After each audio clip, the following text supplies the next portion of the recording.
गामिनि बोरसिजरा गामिनि गावबुरा जाना दङ जोंनि स्टाफनि लोगो नोंथांमोन दा टिचिं स्टाफनि माखासे दङ दा जों नुजाफैनो हादों जोंनि बे डिस्ट्रिक्ट मेनेजार एलडिएम सार मिस्टार अरविंद कुमार बिथाङा एलडिएम इउक' बेंकनि ओमफ्राय लोगोसे जोंनि नाबार्डनिफ्राय नुजाफैनो हादों सासे मेनेजार डिस्ट्रिक्ट मेनेजार बिथाङा नामा माबा हरेन रनि सराम दा जोंनि एलडिएम सारखौ जों ओरैनो हास्थायखौ प्लिज सार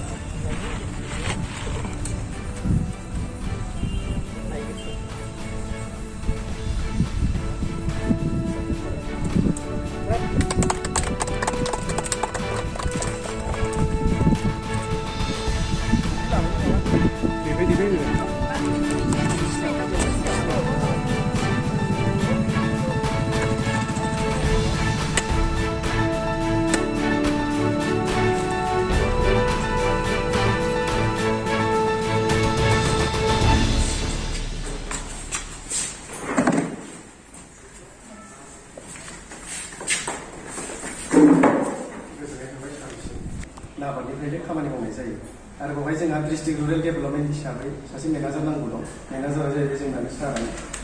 माने सराब सार बेफोरनि बिथाङाबो जोंनि प्राइभेट हारिनिनो गामसा फरायो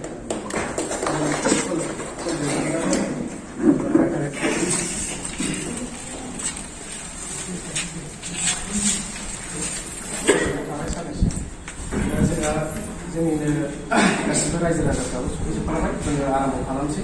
जोंनि मेन उद्देश्यआनो जादों बिनि बेखेवनानै फंनैसो जों बुंगोन मा उद्देश्य लादों जोङो बेखौ CFL मानि वाइज सेन्टार जायखौ बुङो मा खामानि मावगोन बिनि खेथ्रयै जों माखासे बुंगोन आरो लोगोसे जोंना जों बे रुमाव दा नुनाय बेल' दं बेखौल' दासा दंबावो जोंना नै मबाइलावहाय नायगासिनो दङ गुगोल लिंकजों कानेक्ट खालामनानै जोङो RBI नि दं आरो जोंहा क्रिसेल फाउन्डेसननि दङ बिथांमोनजोंबो जोङो सावरायगोन खेबसेयै आङो लिरनो लुबैदों क्रिसेल फाउन्डेसना जाहैबाय मोनसे CSR आर्म माने जेखौ बुङो CSR माने कर्परेट ससियेल रेसपन्सिबिलिटि मोनसे आर्म बेखौ मानसिफ्रा साननो हागौ बे मोनसे एनजिअ नङा बेयो मोनसे कम्पानि मोनफ्रोमबो कम्पानियाव जोंहा CSR थायो जेरै जोंना खाथियाव दङ NTPC बा बिआरपि दङ बिथांमोननिफ्रायबो CSR मोनसे ससियेल समाजनि खामानि मावनो थाखाय 2% बा 3% खरि बिसोर CSR फान्ड हरो गावसिनि लाबनिफ्राय बिजनेस कमार्सियेल जाबाय नालाय दा बेखौ जोङो ससाइटियाव ससाइटि डेभेलपमेन्टनि थाखाय कन्ट्रिबिउसननि थाखाय बिसोर फान्ड बानायो दा क्रिसेलाबो मोनसे कम्पानिमोन सिगाङाव कम्पानि दंमोन बे कम्पानिया फैनानै नायै जोङो मोनसे माने फाइनान्स फैसानि जायफोर रिलायन्स कम्पानिफोर जेनेबा हमनानै लादो गिदिर गिदिर कम्पानिफ्रा बिथांमोननिफ्राय लन हिसाबै लायो फाइनान्स लायो आरो बिसोरनिफ्राय दा बिथांमोना बे लानायनिफ्राय होनायनिफ्राय बिथांमोनाबो लाब मोनो क्रिसेल कम्पानिया दा क्रिसेल कम्पानिया लाब मोननायखौनो 2% बा बे माबानि हिसाबै आरो एखमबा मार्केट बाराबो होयो पार्सेन्टखौ एखमबा खमबो जायो दा बे पार्सेन्टखौनो बिसोरो बिथांमोना क्रिसेल फाउन्डेसन मोनसे CSR आर्म बानायदों आरो दा CSR आर्मआ फैनानै दा जोंनि ससाइटियाव अल इन्डिया मावनो आवगायबाय आरो CSR दा अल इन्डियायाव जोंना 2017आवहाय जेरै RBI reserve bank of India जायखौ बेंकनि फिसा होनना मिथिनो बुङो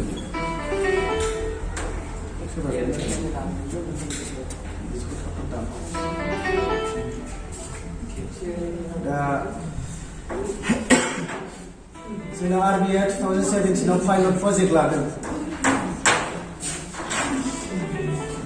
गिबियावनो जों माबा लानो हादों राजस्थान हरियाना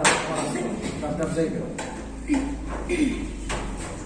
दा बे पाइलट प्रजेक्टआ साक्सेसफुल जादों 2018आव साक्सेसफुल जाखांनायनि उनावहाय फैनानै दाना बे मोजाङानो जाबाय ससाइटिनि थाखाय मोजां खामानि मावबाय RBI मोजां मोनो दा RBIआ फैनानै जोंनि क्रिसेल फाउन्डेसनजोंबो मोनसे कलाबरेसननि बे सेन्टारखौ खुलिनानै लानोसो जायो दा फैनाव अल इन्डिया दा नै सेन्टार लुनो हाबाय जोङो सारा आसामावनो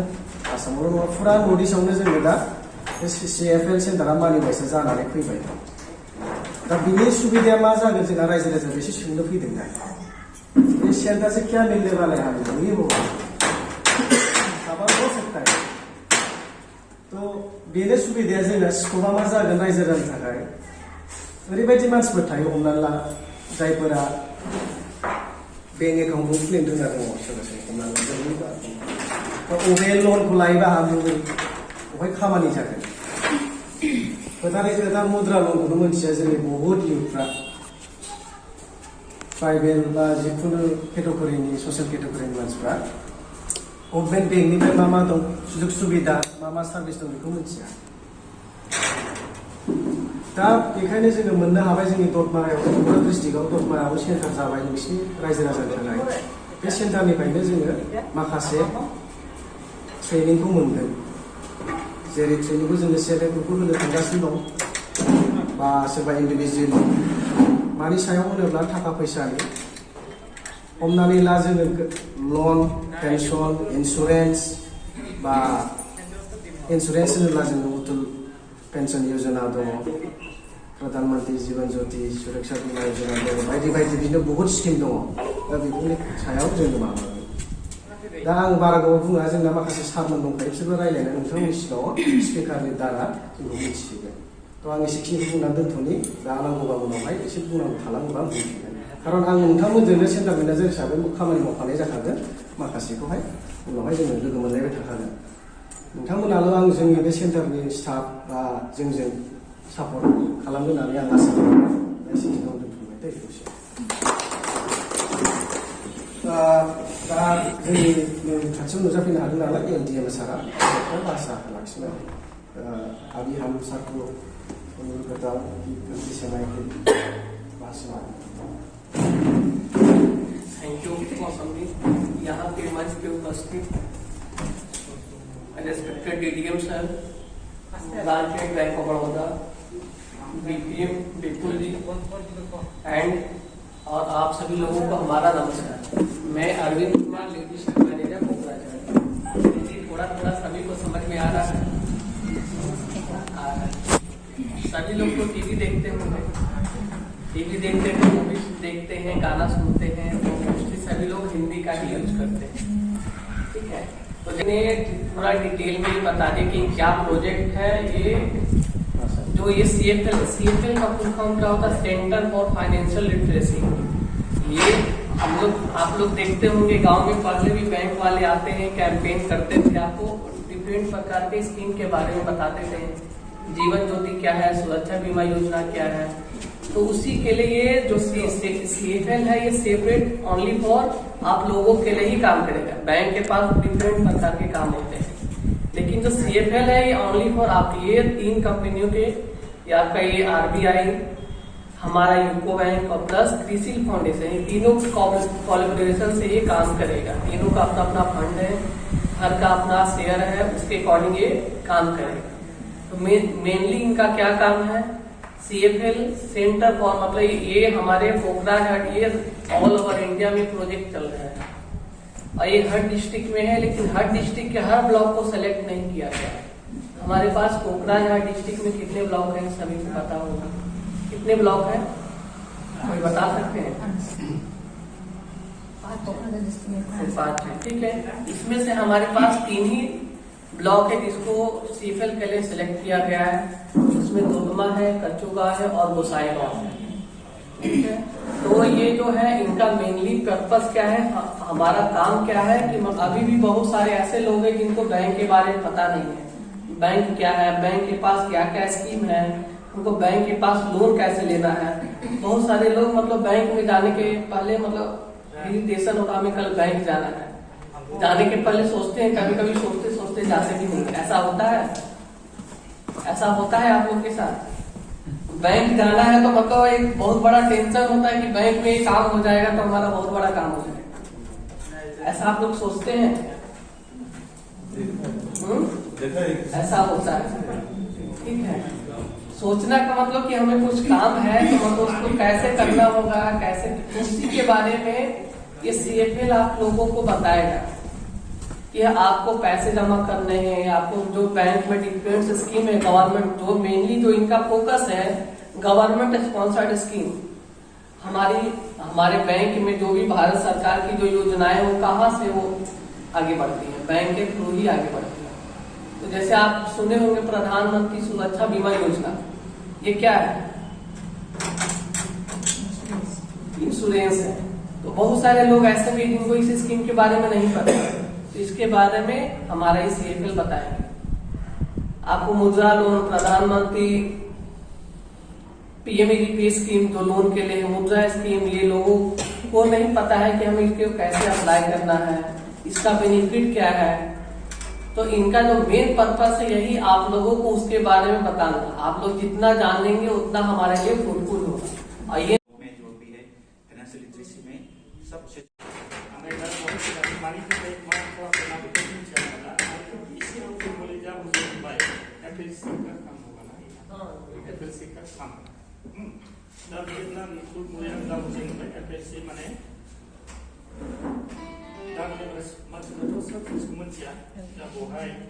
खामानिफ्रा माबोरै मा मा स्किम दं बेयो मारै एप्रोच खालामनांगौ मानांगौ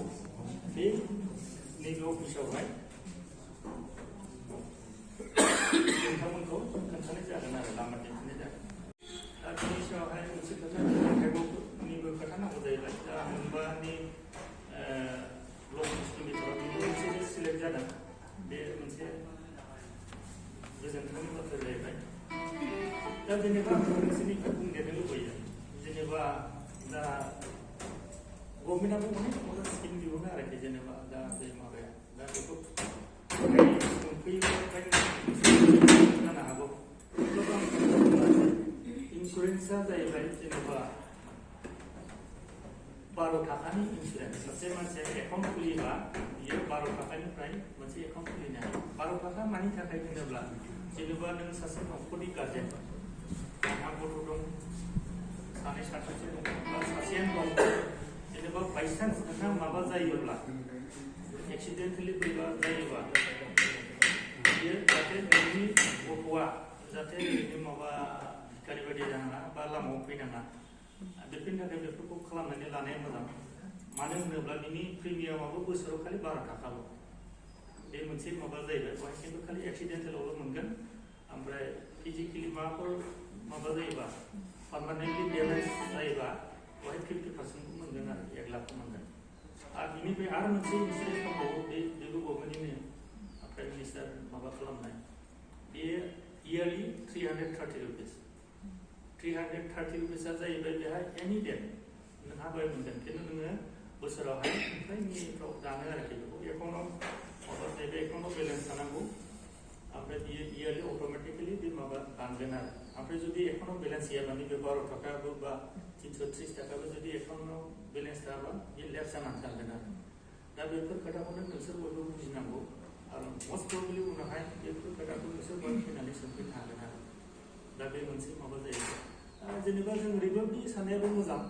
जेनेबा आंनि गथ'फ्रा आं गैयाब्ला मा जागोन, बाइचान्स आजिखालिथ' जों बुंनो हाया एक्सिडेन्ट जायाबो होननो हाला, जानोबो हागौ। एथ' गारि घरा बांबाय, बायदिसिना माबाबाय, 12 थाखाया बोसोरावहाय माने खान्दिनिसो गय जाबोनो आजिखालि 12 थाखा ओरैनो थांखाया। दा बोसोराव खेबसे बिदि खालामनानै दोननाया गाज्रि नङा आरो। ओमफ्राय 330 थाखाया एनि डेट माने लोमजानानै थैनाय एक्सिडेन्टेल माबा, जेनेबा नोंनि एक्सिडेन्टेल जानानै थैबाय, मोननैबो इन्सुरेन्सआ दं, 12 थाखानाबो 330 थाखानाबो। बे समावहाय नोंनि नमिनिया नों जायनि नामै खालामनानै गालांदों बे मोननैखौबो मोनगोन, 2 लाख 2 लाख 4 लाख। दा बेफोर मोनोबा गथ' बा नोंनि डिपेन्डेन्ट जायनाखि माबामोन बेफोरजों एसे माबाफोर खालामनानै माबानो हायो आरोखि। आरो बिनि बादै APYबो दं। APYआ अटल पेन्सन योजना। जेनेबा बयबोथ' साख्रि गैया, उनावहाय जेनेबा बेखौ नोङो मान्थलि एफा एफा फैसा होनांगोन आरोखि। नों जेब्ला 60 इयार्स माने एटेन्ड जाहैगोन होमब्ला नोंहा मोनसे मान्थलि नों सासे साख्रियाल बादि माबा मोनहैगोन आरो पेन्सन। दा बेयो बर्थमान मेक्सिमामाव 5,000 आरोखि मोनहैगोन आरो बेनि प्रिमियामा एसे माबा आरो बिदिनो 400-500 एजनि उन जायो आरो। बेफोरखौबो मिथियोब्ला नोंहा इनकाम दंब्ला उनाव जाहाथे उनाव मा जायो बेखौथ' बुंनो हाला, बेफोरखौ माबानो हागोन। आरो बिनि बादैबो जेनेबा जोंनावबो अनेक माबा दङ, एकाउन्ट माबोरै खुलिनाय मानाय बेफोरखौ खुलिनानै लाबोनो एकाउन्टखौ खुलिनानै ला बयबो। ओमफ्राय अनेक स्किम दङ बायदिसिना माबानि आरो। दा बेवहाय नैबे स्किमनि खेथ्रआव मोनसे खोथा बुंदेरनो लुबैयो आरोखि आंनि बुंनाया मा होनोब्ला जेनेबा स्किमा गैद्राय नङा दङ खिन्थु बहायबो नोंहाबो बबे स्किमखौ नों मा मावनो गावखौनो गाव सोंग्रोनांगौ आरोखि गावखौनो गाव सोंग्रोनांगौ आं माखौ मावोब्ला आं मोजां मोनगोन जायजों आं थांनानै थानो हागोन बे खामानिखौ मोजाङै माबानांगौ आरो सायख'नानै लाखिग्रोनांगौ सायख'नायनि उनावहाय जेनेबा आं बे खामानिखौ मावनोसै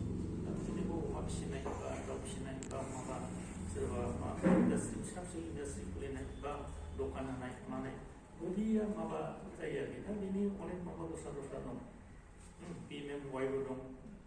ओमफ्राय PMGTबो दं दा बेफोर नोंसोर दस्रा दस्रा माबाजों एसे खारनांगोन आरो खिन्थु आं बुंनो लुबैनाया बेल' मा बेंकआ आजिखालि होद्रायाबा नङा होयो खिन्थु आं बेखौ मा नुदों होनोब्ला अनेक मानसिया बिदिनो लन लायो खिन्थु मावा आरो बे मोनसे अयनाय बायदि मोनो आंनि थाखायबा माने नों बेंकखौ थगायदों दासान नों गावखौबो थगायदों आसल खोथाया गावखौबो थगायदों प्रथमाव नों गावखौनो गाव सिनाय गाव आं बे लामाजों आं थांदों बे खोथाखौ गांथि जाग्रोनांगोन डिसिसन जाग्रोनांगोन गावखौनो गाव आं बबे लामाजों थांबा मोजां दा अनेकानो बिदिनो माबानानै ना फैसाखौ माबाया आरो माबा खामानिखौ मावबा मा जायो होनोब्ला एमप्लइ जायो उनावहाय एमप्लइखौ दा नोंसोर मोनथिगौ ना मोनथिया लासैनो मोनथिलांगोन आरो दाथ' एमप्लइ खुलिबाय दा बिदि जायोबा मोनसे बदनामबो फैयो लकेलिटियाव मोनसे बदनाम फैयो बे जायगानि मानसिफ्रा बिदिनो माबानानै फैसाबो माबायो खिन्थु जिखुनु बेंकनि लनानो फ्रि नङा खिन्थु बिदिबो नङा जे नोंहा खामानि मावनो गोहो दंबा रोंगौबा माबा बे एसे सोनानै नोंहा जे गावनि लाइभलिहुडखौ नों बेजों दिहुननो हाया बिदिद्रायबो नङा दा बेफोर नंखायनो गावनि गोसोआव सर्ट जानांगौ मोजां मावनांगौ आरो लाखि जानांगौ आं बेजोंनो आं थांनानै थानो हागोन बिदि आरो दा नंखायनो होनायाबो जे मोनसे रेसपन्सिबिलिटि बेखौ लानो रोंनांगोन आरो दा बेनि खेथ्रआवथ' बाद बाखियाबो बहाय बे अफिसाव सोंनानै नै बिथांमोनहाबो दा अफिस खुलिब्ला मोजां खोथा बेफोर खोथाखौ बिथांमोना सोंनानै बुजिनो हागोन आरो खिन्थु आंनि मानसि हिसाबै आं बेखौनो बुंनो सानो रेसपन्सिबिलिटिखौ ला रेसपन्सिबिलिटि जा गावखौनो गाव फोथायनो नाजा मालायनि सायाव डिपेन्डेन्ट बांद्राय नाजा गावनो माबानानै मारै जानो हागोन ओमफ्राय नाय मानसिफ्रा मारै मावनानै जादों मारैबा आंबो बिदिखौ हागोन हाया बेफोर दा बिदि नङाबा जोंनि गोदोनि खेथि बाथि मावनायजोंबो जानो हागौ बांद्राय गैला मानसि मावो दा माबा मोनसे जोंनि माबाबो जोंहा चेन्जबो जानांसिगौ माबाखौ गभर्नमेन्टआथ' बिदिनो टाइम टु टाइम बिदिनो अनेक चेन्ज जाबाय थायो नोंथांमोनाथ' भाग्य गोनांबादि जाहैबाय दा बेफोरखौ बहाय फैयोब्ला मा चेन्ज जादों मा डेभेलपमेन्ट जादों मा गोदान स्किमफोर फैदों बे अफिसनिफ्राय मास्टरनि नोंथांमोना लानो हागोन नोंथांमोननि मोनसे माबा जायो आरो दा बेखौनो बुंनानै आं फोजोबबाय खिन्थु आंनि खोथाया बेनो आंनि रिकुवेस्टआ बेनो नोंसोर गावखौनो गाव सासे रेसपन्सिबल मानसि साननानै जेखौ मावो नोंखौ मावो সব বেংকৰ থ্ৰুতে হয় গতিকে আপোনালোকৰ ওচৰত এটা প্ৰতিষ্ঠান আহিছে আপোনালোকৰ বহু সুবিধা হ'ব ইয়াৰ পৰা বিভিন্ন ধৰণৰ সুবিধা পাব বিভিন্ন ধৰণৰ স্কিম ইয়াতে হয়তো ইয়াৰ প্ৰতি হয়তো কি হ'ব আপোনালোকৰ উপকাৰত আহিব গতিকে আপোনালোকৰ কাৰণে এটা সোণালী সুযোগ আহিছে যেতিয়াই প্ৰয়োজন পৰে আপোনালোকে ইয়াতে আহি ইয়াৰ পৰা বিভিন্ন ধৰণৰ পৰামৰ্শ ল'ব পাৰিব আৰু কামত আগবাঢ়ি যাব পাৰিব এইখিনিকে কৈ মই बहुत बहुत धन्यबाद थाबाय सानैसिम दा जोंहा जोबथानायाव सासे दङ आलासि सारखौबो जोङो सारानो जोंनि